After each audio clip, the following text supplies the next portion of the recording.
UPPL, BJP लोगो नांना जों खामानि मावगासिनो दङ। भारत सरकार, आसाम सरकार, BTC सरकार जों जयैनो खामानि मावगासिनो दङ।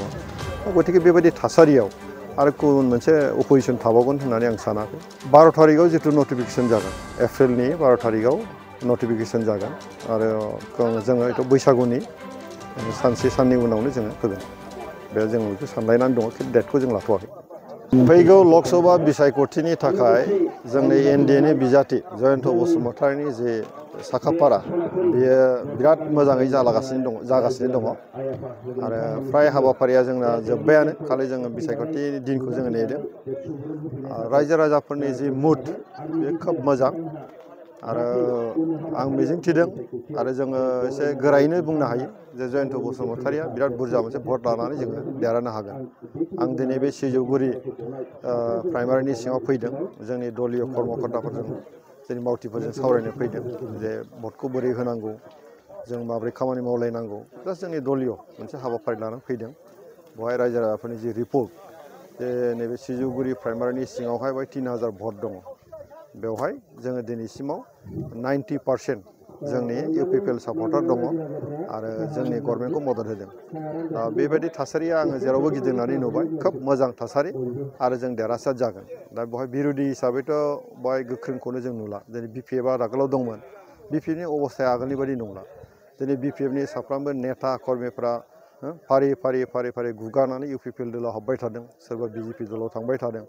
दा माने BPF हिसाबै दिनै थानायनि जेबो बाथ्रा गैला। गतिके बिनि अनगायैबो जोंनि गेजेराव मोनसे अपोजिशन दंमोन जे हिरा सरनिया। दा हिरा सरनिया जे हाइकर्टनि दारै जिबायदि मोनसे भार्डिक्ट ओंखारबाय, बेवहाय बिथाङा जुदि गेलेनो मोनाबा, गतिके बिथांनि खोथाखौथ' जों आरो बुंनांगौ जेबो गैला।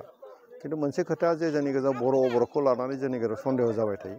BTC ओनसोलाव बर' अबर' बिदि राजनितिक गैला। हिरा सरनियाखौ 10 बोसोर अनखांबाय, अननायनि गेजेराव नुबाय बेबो मावनो हायाखै। दा अबर' खालामनानैथ' जेबो लाब गैया। दा गतिके बेवहाय BTCनि 35 लाख जोंनि जि जनसाधारन दङ, जोंनि रायजोफोर दङ, बेनि जौगानायनि खामानिखौ दिनै प्रमद बर' बिथांनि दैदेननायाव खामानि मावगासिनो दङ।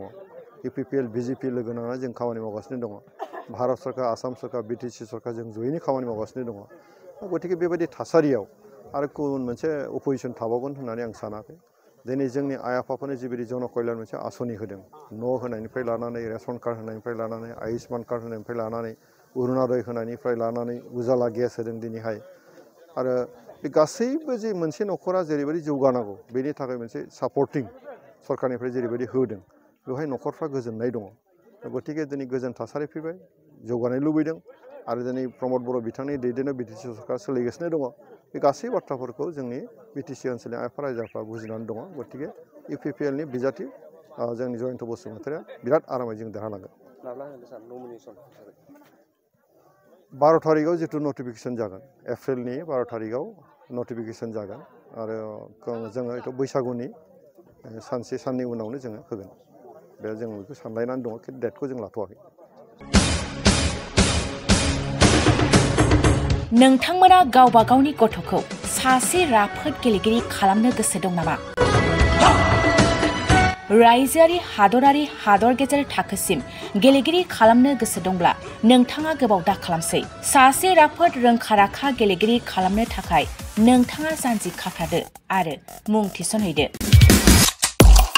चिरां जिल्लानि सिङाव थानाय सोलिफु फोरोंसालि बल्लामगुरि काराटे एकाडेमि फोनांजाब राहा 8720903713 बड' हाउस काराटे एकाडेमि दलाइगाव फोनांजाब राहा 6900451157 बेंटल काराटे एकाडेमि फोनांजाब राहा 9678041226 बिरनगाव काराटे एकाडेमि फोनांजाब राहा 6901341656 आरो दालिगाव काराटे एकाडेमि फोनांजाब राहा 8720903713 बैफोर मख'नाय सोलोंसालिनिफ्राय सिगांनिफ्रायनो रायजोआरि, हादरारि, हादर गेजेरारि थाखोनिफ्राय बान्था मोननो हानाय सोलोंसाफोर मोननो हाबोनाय सोलोंसालि। बे मख'नाय फोरोंसालियाव रोंगौथि गोनां फोरोंगिरिया फोरोंथाय होनानै नोंथांनि गथ'खौ सासे राफोद गेलेगिरि सोरजिनायाव मदद आरो जाफुंसार खालामगोन। अब्ला मानोथो गोबाव खालामनो, थाबैनो मुं थिसनहैदो।